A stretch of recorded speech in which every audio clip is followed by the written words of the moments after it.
모두 엎드려! 지금 당장! 움직이지 마! 7분 준다! 7분 안에 금고돈 모두 갖고 와! 7분. 그 시간 안에 돈을 훔치고 인지를 제압하고 떠나야만 했습니다. 총구는 흔들림 없었고 그의 목소리는 섬뜩할 만큼 차가웠죠. 목숨이 이태로운 일촉즉발의 그 순간 한 중년 여성이 용기 내어 일어났습니다. 너 뭐야? 움직이지 마! 당장 앉아! 오랜만이네. 오랜만이네라는 한마디가 던져지자 마주한 그의 눈은 분노와 슬픔, 그리움이 한꺼번에 뒤섞인 복잡한 감정으로 흔들리기 시작했습니다. 세월이 아무리 흘러도 그 감각은 잊히지 않았고 서로를 알아보는 건 단 한순간이면 충분했죠. 그날, 그 순간 두 사람 사이에 멈춰있던 시간이 다시 흐르기 시작했습니다. 그녀는 도대체 누구이고 두 사람은 도대체 어떤 관계이며 어떤 사연을 가진 걸까요? 충격과 반전이 있는 이 사연에 끝까지 함께 해주세요. 시작하겠습니다. 가을 바람이 차갑게 불어왔습니다. 하은은 묘비 앞에 무릎을 꿇었어요. 떨리는 손으로 국화꽃을 내려놓았습니다. 이하준. 1970년에서 2004년 차가운 돌에 새겨진 아버지의 이름이 흐릿해 보였어요. 눈물 때문이었죠. 아버지, 5년 만에 왔습니다. 목소리가 갈라졌어요. 하은은 주먹을 꽉 쥐었습니다. 오늘은 아버지가 떠난 지 정확히 20년이 되는 날이었어요. 육군 특수전사령부 부사령관이라는 무거운 직책 때문에 매년 오지 못했죠. 아니, 그건 핑계였습니다. 진짜 이유는 달랐어요. 죄책감이었습니다. 하은은 천천히 일어섰어요. 민간복 차림이 어색했습니다. 평소엔 늘 군복을 입고 있었으니까요. 산 아래로 내려가는 길은 예전 그대로였어요. 경북 영주시 풍기읍. 어린 시절을 보낸 이곳은 시간이 멈춘 것 같았습니다. 발걸음이 무거웠어요. 마을 입구에 들어서자 가슴이 답답해졌습니다. 20년 전 그날도 이렇게 가을이었죠. 14살이던 하은은 학교에서 돌아오는 길이었어요. 그때 들린 총소리, 사람들의 비명, 그리고 안 돼. 하은은 고개를 세차게 흔들었습니다. 과거에 빠져들면 안 됐어요. 풍기 농협이 보였습니다. 순간 다리에 힘이 풀렸어요. 하은은 은행 앞에서 멈춰 섰습니다. 20년이 지났지만 건물은 그대로였어요. 다만 입구에 작은 동판이 하나 더 있었죠. 2004년 10월 23일 이하준 경사 은행 강도를 막다가 순직. 가슴 한 구석이 찢어지는 것 같았습니다. 하은아? 뒤에서 들린 목소리에 하은이 돌아봤어요. 중년 여성이 놀란 표정으로 서 있었습니다. 정임 이모, 박정임 보건소장이었어요. 아버지와 같은 동네에서 자란 분이었죠. 정임은 하은을 꼭 안아주었습니다. 얼마만이니? 장군이 됐다면서? 아직 장군은 아니에요. 준장진급 심사를 앞두고 있어요. 정임의 눈가에 눈물이 맺혔습니다. 내 아버지가 얼마나 자랑스러워했을까. 늘 말씀하셨잖아. 우리 하은이는 꼭 훌륭한 군인이 될 거라고. 하은의 목이 메었어요. 이모, 저 때문에 아버지가. 그런 소리 하지 마. 내 아버지는 영웅이야. 내 잘못이 아니라고 몇 번을 말해야 하니? 하지만 하은은 알고 있었습니다. 그날 은행에 있던 사람 중 유일하게 어린이였던 자신을, 강도가 자신을 인질로 잡으려 했을 때 아버지가 뛰어들었다는 것을. 이모, 저 은행에 잠깐 들를게요. 고향에 온 김에 동생 학비 보내려고요. 그래, 잘 다녀와. 은행 문을 밀고 들어가자 특유의 서늘한 공기가 느껴졌어요. 하은은 번호표를 뽑고 의자에 앉았습니다. 똑같았어요. 창구 위치도, 의자 배열도, 심지어 바닥에 대리석 무늬까지. 순간 20년 전 그날이 겹쳐 보였습니다. 쾅! 모두 엎드려 귓가에 울리는 환청. 하은은 눈을 꽉 감았어요. 심장이 미친 듯이 뛰었습니다. 아빠, 어린 자신의 비명소리가 들렸어요. 복면을 쓴 강도가 자신의 팔을 잡아끌 때 아버지가 달려들었죠. 경찰이었던 아버지는 비번이었지만 주저하지 않았어요. 우리 딸은 건드리지 마. 그게 아버지의 마지막 말이었습니다. 307번 고객님? 하은은 화들짝 놀라 눈을 떴어요. 창구 직원이 부르고 있었습니다. 떨리는 다리로 일어섰어요. 이마에 식은땀이 흘렀죠. 동생 이름으로 송금 좀 하려고요. 네, 신분증 보여주세요. 하은은 지갑을 꺼냈습니다. 그때 지갑 속 사진이 보였어요. 특수부대 707 시절 부하들과 찍은 사진이었죠. 모두들 밝게 웃고 있었습니다. 나는 아버지와 다른 길을 걸었어. 하은은 스스로에게 말했어요. 아버지처럼 맨몸으로 뛰어들지 않았죠. 대신 가장 강한 전사가 되기로 했습니다. 적을 제압할 수 있는 힘을 갖추기로 했어요. 그래서 특수부대에 자원했고 그곳에서 최고가 되었습니다. 송금 완료됐습니다. 감사합니다. 하은은 은행을 나왔어요. 가을 햇살이 따뜻했지만 마음은 여전히 차가웠습니다. 핸드폰이 울렸어요. 여보세요? 부사령관님, 긴급 상황입니다. 전역한 특수부대 요원이 범죄에 연루됐다는 첩보가 들어왔습니다. 부관의 목소리였어요. 하은의 표정이 굳어졌습니다. 누구입니까? 3년 전 전역한 최준혁 중사입니다. 707 출신이고요. 순간 하은의 눈이 커졌어요. 최준혁. 자신이 중위 시절 직접 훈련시킨 부하였습니다. 성실하고 능력 있는 요원이었죠. 무슨 일입니까? 전역 후 세운 보안업체가 사기를 당했답니다. 동업자가 돈을 모두 빼돌려 도망갔고 빚더미에 앉았다고 합니다. 그런데 부관이 말을 멈췄어요. 말하세요. 내일 오후 서울의 한 은행을 털 계획이라는 첩보가 있습니다. 확인되지 않은 정보지만 하은의 손에서 핸드폰이 미끄러질 뻔했어요. 은행 강도라니 20년 전 아버지를 앗아간 그 범죄를 자신이 키운 부하가 저지른다니요. 가슴이 무너져 내렸습니다. 알겠습니다. 곧 복귀하겠습니다. 전화를 끊은 하은은 다시 은행을 돌아봤어요. 아버지의 목소리가 들리는 것 같았습니다. 하은아, 때로는 힘보다 마음이 더 강한 법이란다. 하은은 주먹을 꽉 쥐었어요. 이번엔 달랐습니다. 이번엔 막을 수 있었어요. 아니, 막아야만 했죠. 최준혁을 구해야 했습니다. 그가 가려는 길이 얼마나 어두운지 하은은 누구보다 잘 알았으니까요. 아버지를 잃은 그날부터 20년 동안 하은은 그 어둠 속에서 살아왔으니까요. 준혁아, 하은은 낮게 중얼거렸어요. 바람이 다시 불었습니다. 이번엔 차갑지 않았어요. 오히려 따뜻했죠. 마치 아버지가 어깨를 두드려주는 것 같았습니다. 하은은 걸음을 옮겼어요. 서울로 돌아가야 했습니다. 한때 자신의 부하였던 전사를 구하러.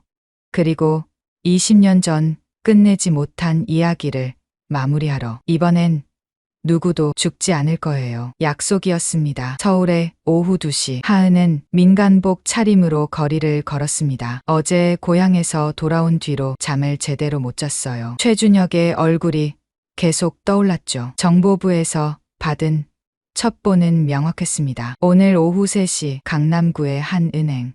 하은은 시계를 봤어요. 2시 30분이었습니다. 아직 늦지 않았어.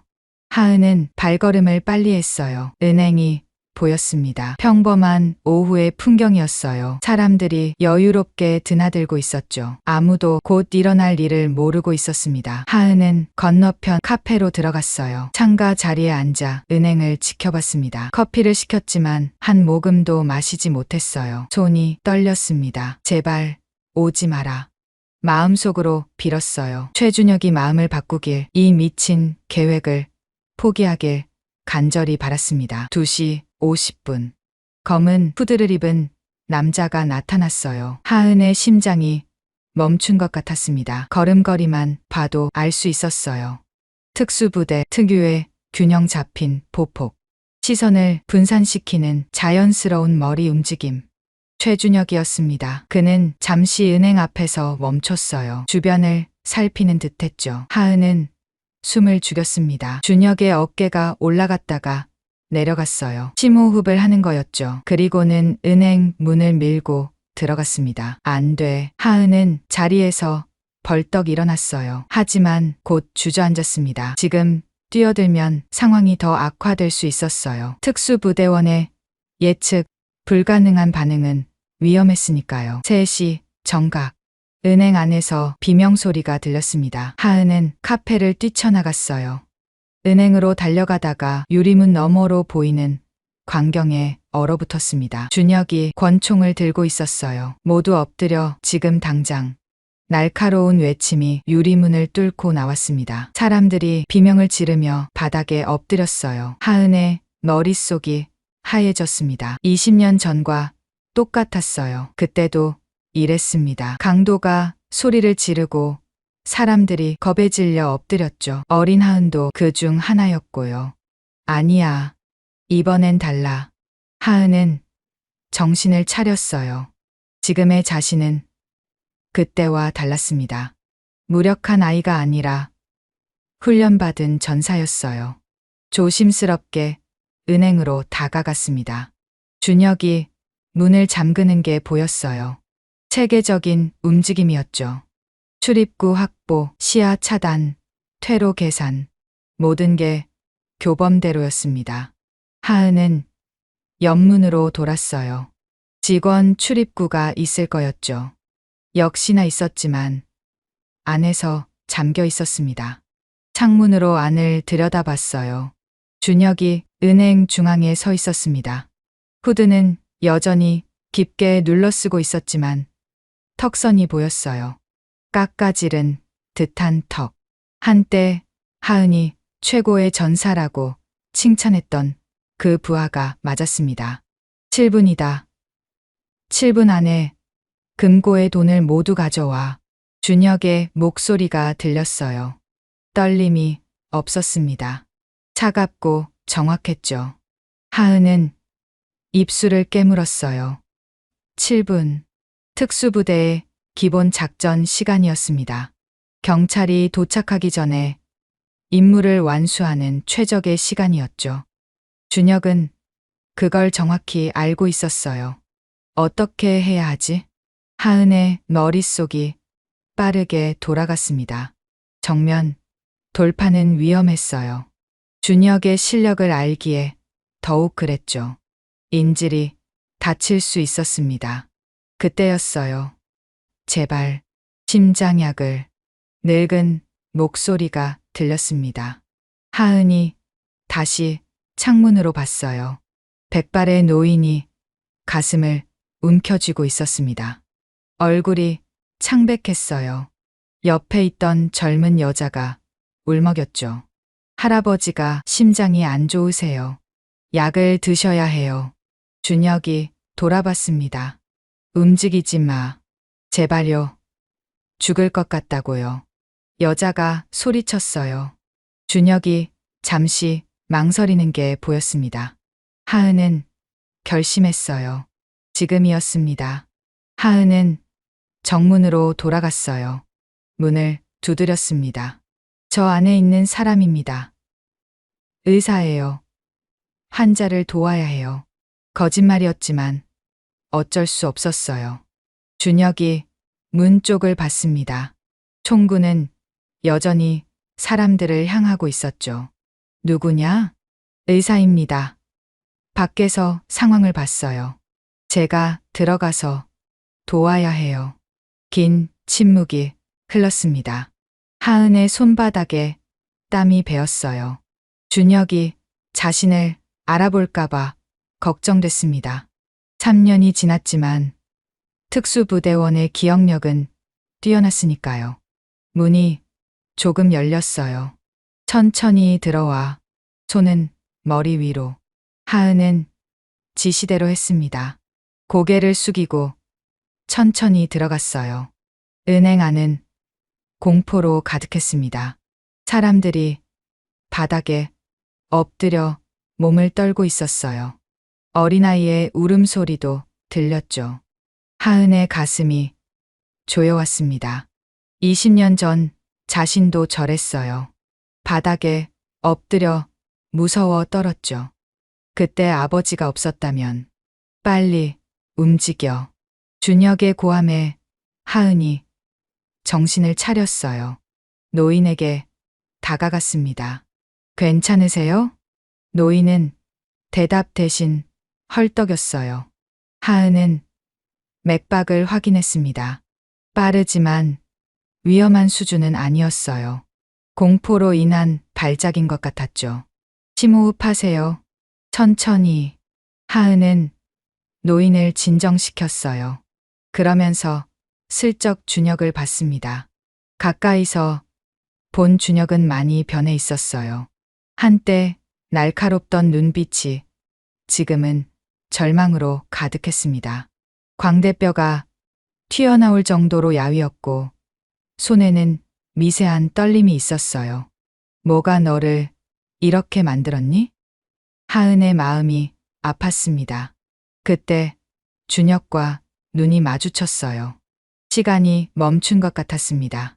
준혁의 눈이 조금씩 커졌어요. 알아본 거였죠.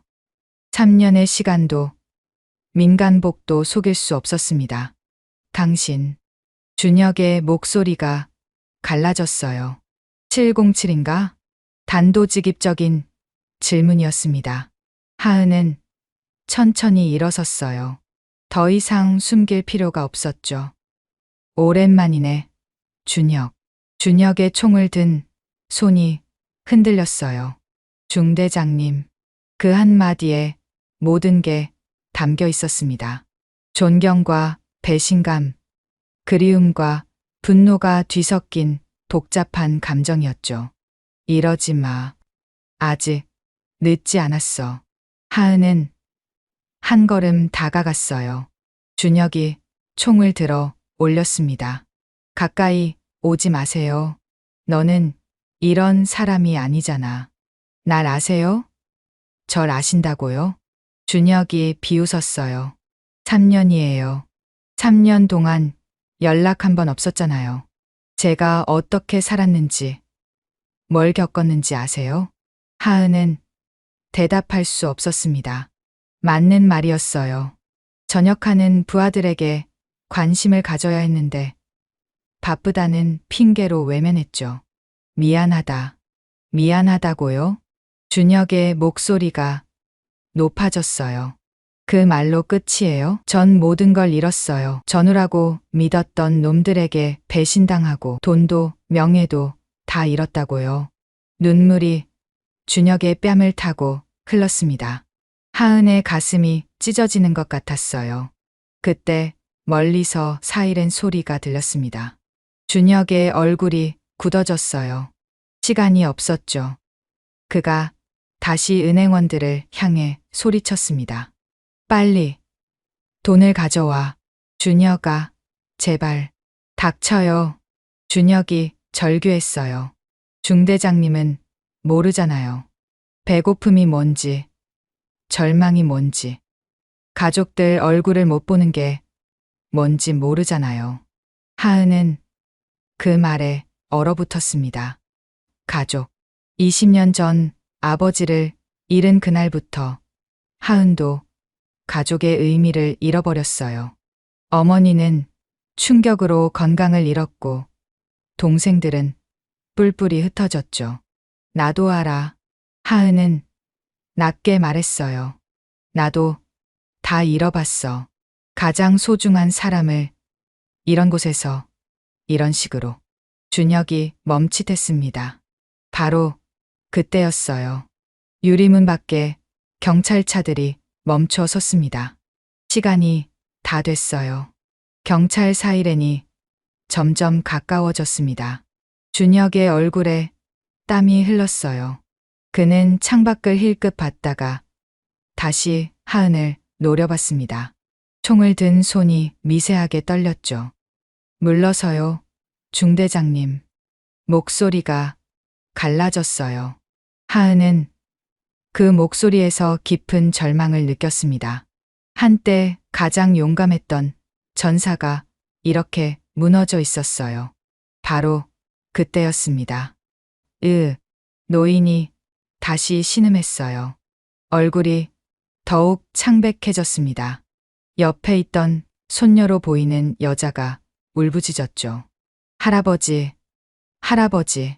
준혁이 혼란스러워했어요. 총구가 흔들렸습니다. 노인과 하은 그리고 경찰차들을 번갈아 봤죠. 하은은 기회를 놓치지 않았어요. 준혁, 이 사람을 도와야 해. 죄 없는 사람이야. 닥쳐요. 준혁이 소리쳤지만 예전의 날카로움은 없었습니다. 하은은 천천히 노인에게 다가갔어요. 준혁이 막지 않았습니다. 아니, 못했죠. 그의 눈에서 혼란이 읽혔어요. 할아버지, 약 어디 있어요? 하은이 부드럽게 물었습니다. 노인이 떨리는 손으로 주머니를 가리켰어요. 하은은 약을 꺼내 노인의 입에 넣어줬죠. 그 순간 하은과 준혁의 시선이 다시 마주쳤습니다. 가까이서 본 준혁의 눈은 붉게 충혈되어 있었어요. 며칠은 잠을 못 잔 것 같았습니다. 수염도 덥수룩했고 뺨은 홀쭉했죠. 많이 힘들었구나. 하은이 낮게 말했어요. 준혁의 눈가가 떨렸습니다. 아무것도 모르면서 알아. 전우에게 배신당하는 게 얼마나 아픈지. 하은은 일어서며 말을 이었어요. 신뢰했던 사람에게 등을 맞는 게 얼마나 깊은 상처인지 나도 알아. 준혁이 비웃었습니다.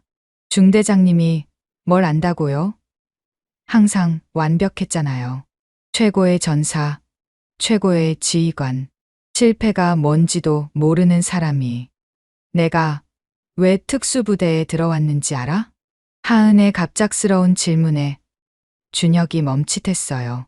20년 전 이 자리에서 아버지를 잃었어. 하은의 목소리가 떨렸습니다. 은행 강도였어. 난 14살이었고 아버지는 날 구하려다가 말을 끝내지 못했어요. 목이 메었습니다. 준혁의 표정이 변했어요. 충격과 혼란이 뒤섞였죠. 그래서 중대장님은 그렇게 강해지려고 했어. 다시는 무력하지 않으려고. 다시는 소중한 사람을 잃지 않으려고. 하은은 한 걸음 더 다가갔어요. 하지만 틀렸어. 힘만으로는 아무것도 지킬 수 없더라. 내가 지금 느끼는 것처럼. 준혁의 총이 내려갔습니다. 조금씩, 천천히. 전 모든 걸 잃었어요. 준혁의 목소리는 이제 속삭임에 가까웠어요. 같이 전역한 김상사랑 회사를 차렸는데 그 놈이 다 가져갔어요. 계약금, 투자금, 모든 걸. 아내는 떠났고 딸은 얼굴도 못 봤어요. 눈물이 준혁의 뺨을 타고 흘렀습니다. 하은의 가슴이 미어졌어요. 바로 그때 준혁이 뭔가를 알아차린 듯 눈을 크게 떴습니다. 당신 정말 707이에요? 날카로운 질문이었어요. 하은은 고개를 끄덕였습니다. 이기수 선배? 아니. 그럼 사기수? 아니면 오기수? 준혁이 다급하게 물었어요. 뭔가 중요한 걸 확인하려는 듯했죠. 하은은 잠시 망설였습니다. 그리고 조용히 말했어요. 삼기수야. 너와 같은. 순간 준혁의 얼굴이 하얗게 질렸어요. 말도 안 돼. 그럼 당신이. 이하은 중위. 그 이름을 듣자 준혁의 무릎이 풀렸습니다. 총이 손에서 미끄러져 바닥에 떨어졌어요. 중대장님. 이번엔 다른 의미의 중대장님이었습니다.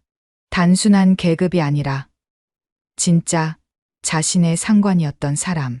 자신을 직접 훈련시키고 이끌었던 그 사람이었어요. 미안하다. 준혁아. 하은이 무릎을 꿇고 떨어진 총을 주었어요. 준혁은 아무 저항도 하지 않았습니다. 제가 이런 모습을 보이다니. 준혁이 흐느꼈어요. 중대장님께 가르침을 받은 제가 이런 쓰레기가 되다니. 넌 쓰레기가 아니야. 하은이 단호하게 말했어요. 상처받은 전사일 뿐이야. 그리고 전사는 다시 일어설 수 있어. 밖에서 확성기 소리가 들렸습니다. 아내 인질범, 무기를 버리고 나오십시오. 시간이 없었어요. 하은은 준혁의 어깨를 잡았습니다. 들어. 지금 내가 선택할 수 있는 건 두 가지야. 여기서 끝내거나 다시 시작하거나. 준혁이 고개를 들었어요. 눈에는 여전히 눈물이 고여 있었지만 뭔가 다른 빛이 있었습니다. 희망이었을까요? 하지만 전 이미 너무 많은 잘못을. 아직 아무도 다치지 않았어. 돌이킬 수 있어. 하은은 준혁을 일으켜 세웠어요. 기억해. 우리가 배운 건 파괴가 아니라 보호였어. 넌 아직 그걸 할 수 있어. 준혁의 몸이 떨렸습니다. 그때 은행원 한 명이 떨리는 목소리로 말했어요. 저 돈은 다 준비됐습니다. 큰 가방을 들고 있었죠. 준혁이 그 가방을 봤습니다.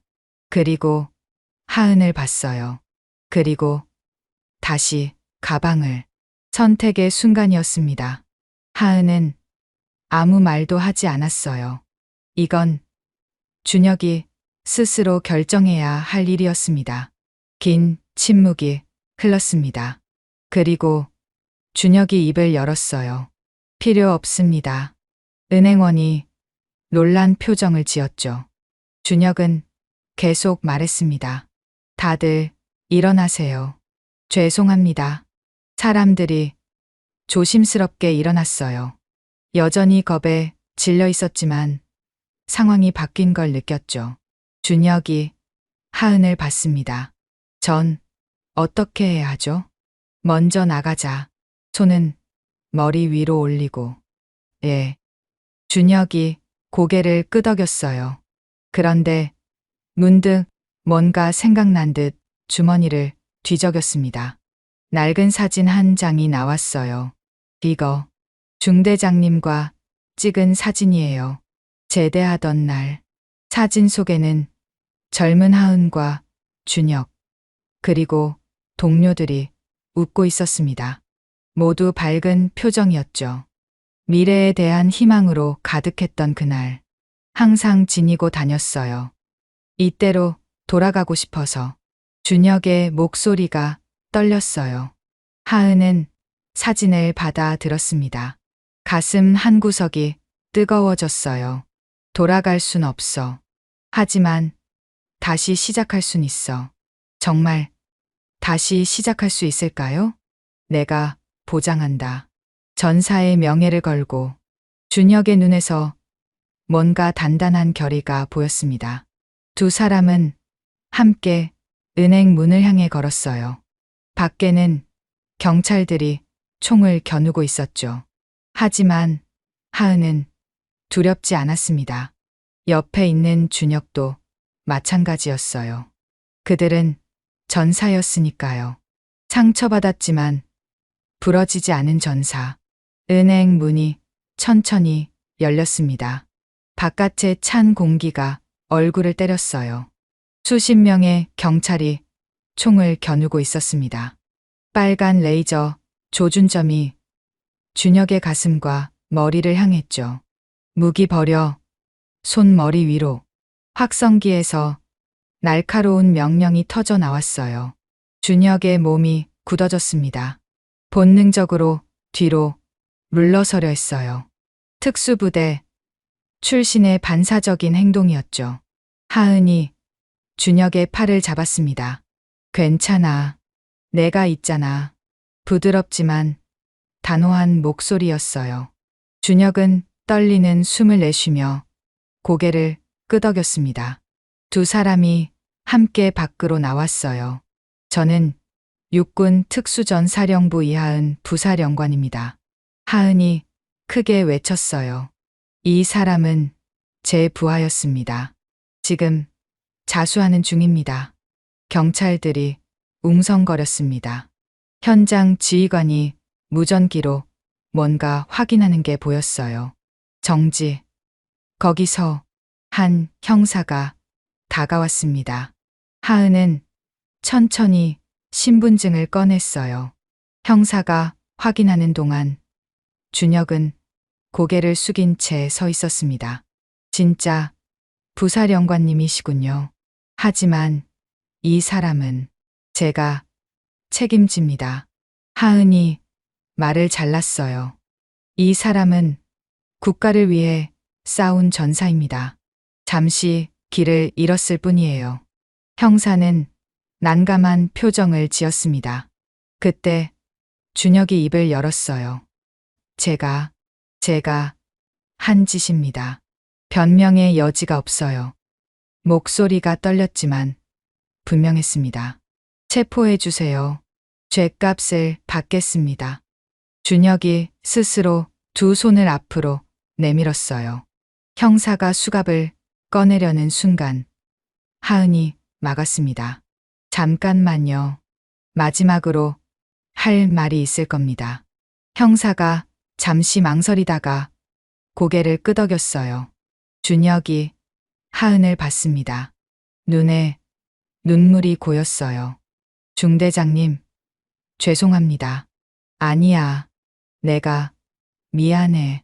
하은의 목소리도 떨렸습니다. 너희들을 그냥 내보내선 안 됐어.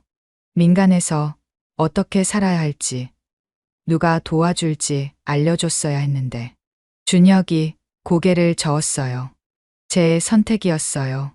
제가 약했던 거죠. 아니야, 넌 약하지 않아. 하은이 준혁의 어깨를 잡았습니다. 김 상사 얘기 좀 더 들려줘. 정말 모든 걸 가져갔어? 준혁의 얼굴이 일그러졌어요. 분노와 배신감이 다시 올라오는 게 보였습니다. 3년 동안 모은 돈이었어요.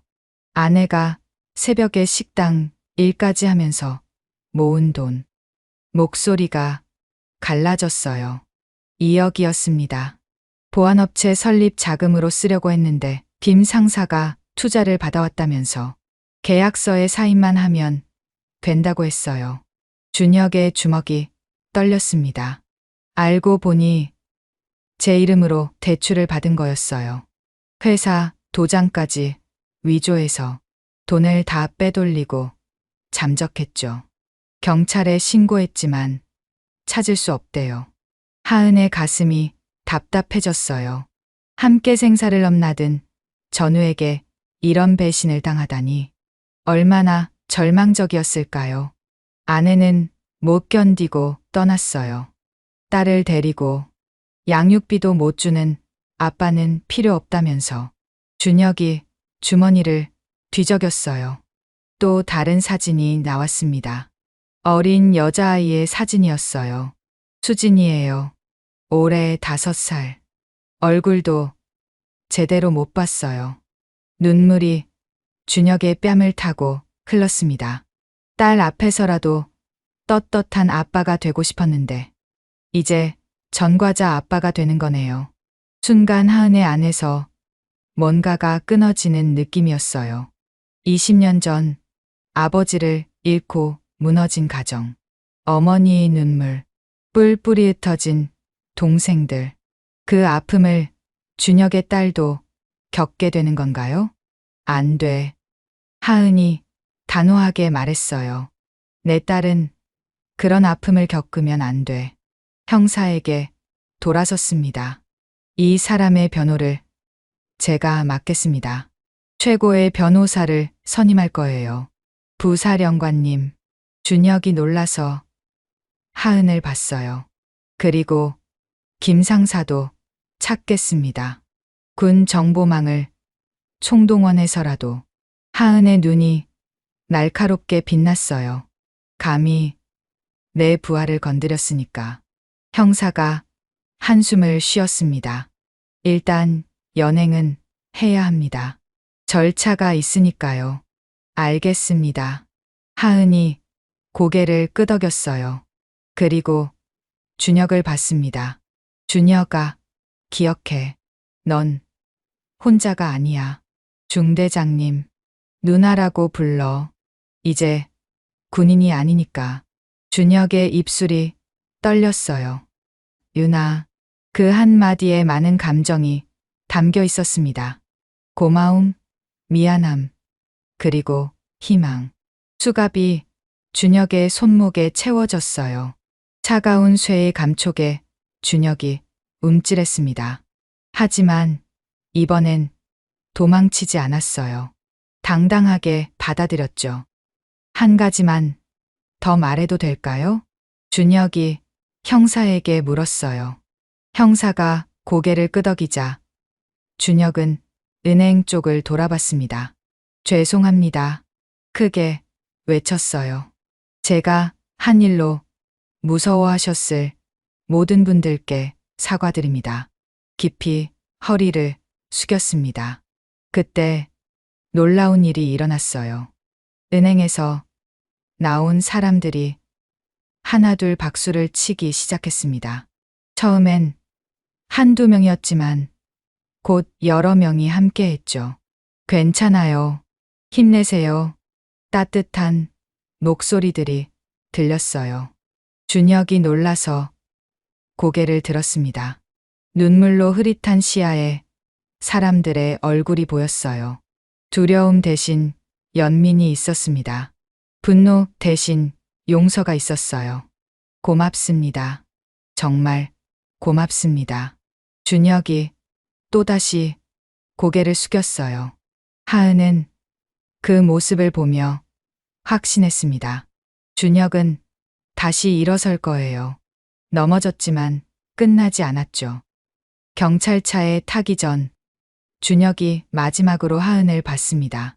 누나, 한 가지 약속해 주세요.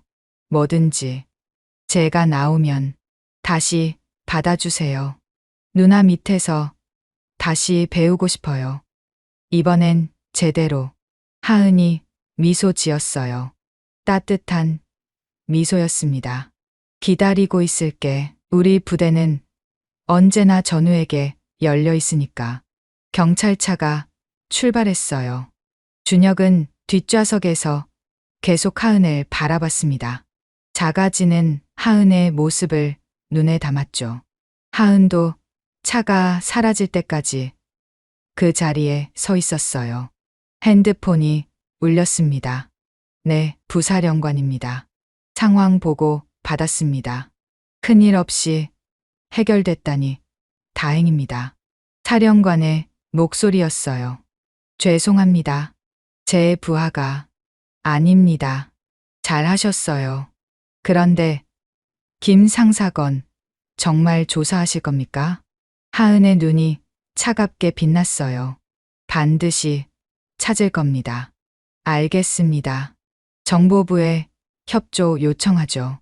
전화를 끄는 하은은 주먹을 꽉 쥐었어요. 준혁뿐만이 아니었습니다.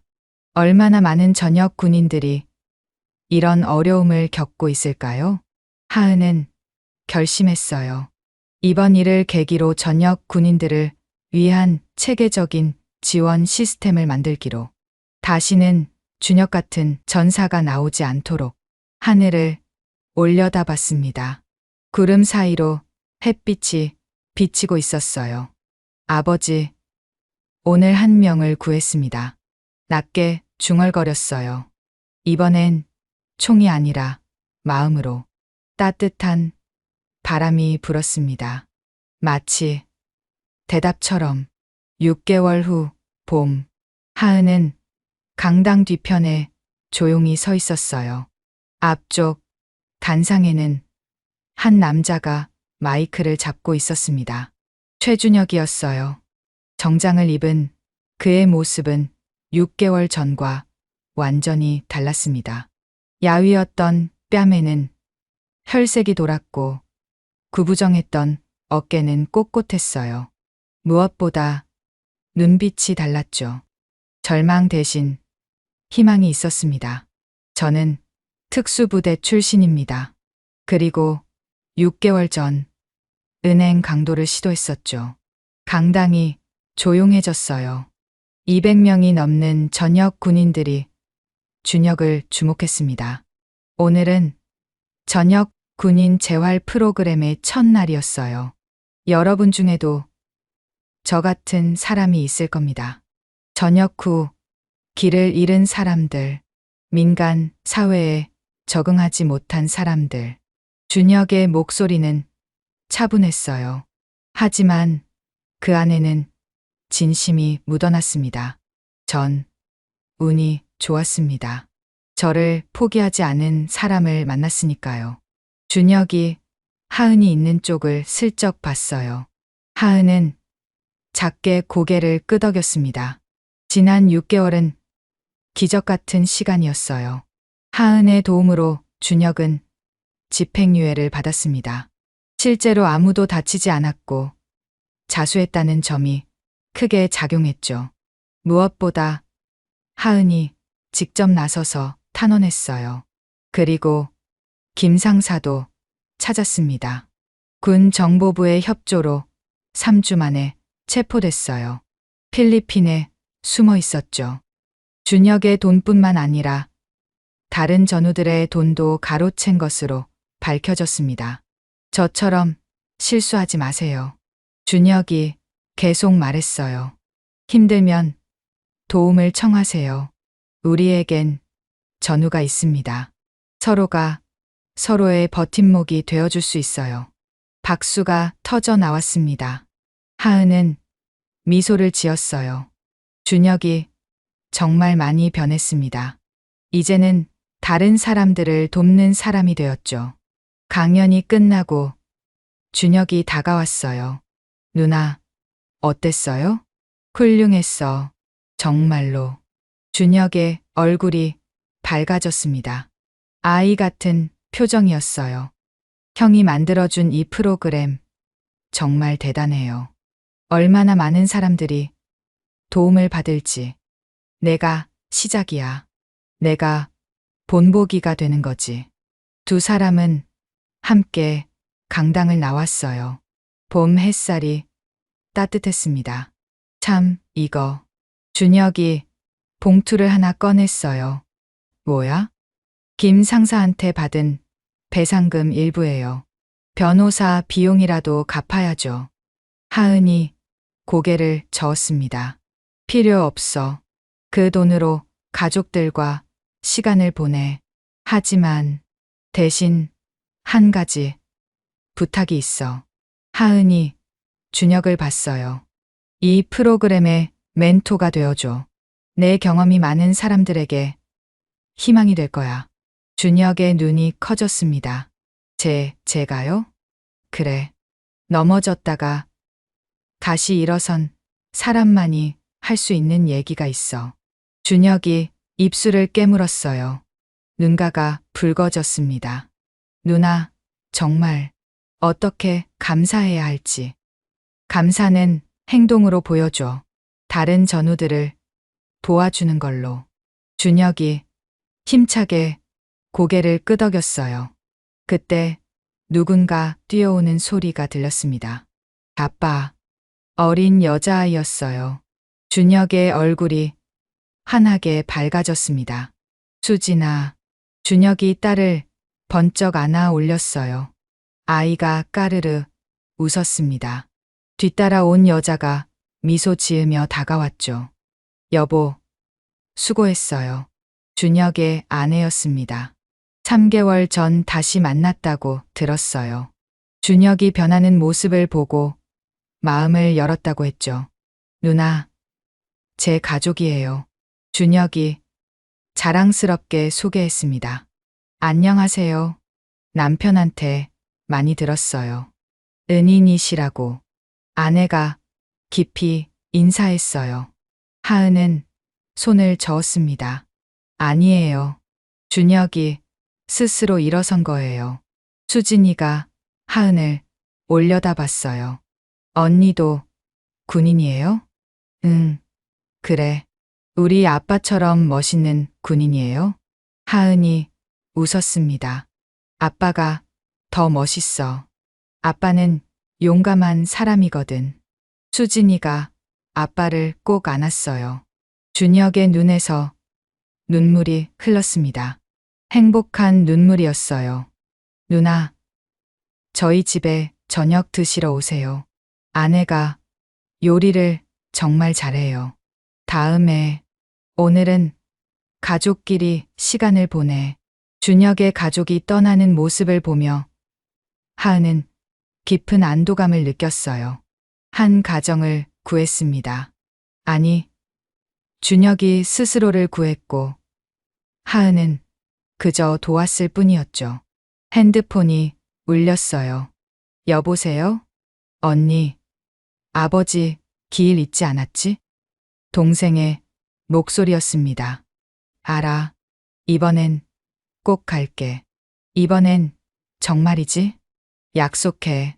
전화를 끄는 하은은 하늘을 올려다봤어요. 구름 한 점 없이 맑았습니다. 아버지, 이제 알 것 같아요. 마음속으로 말했어요.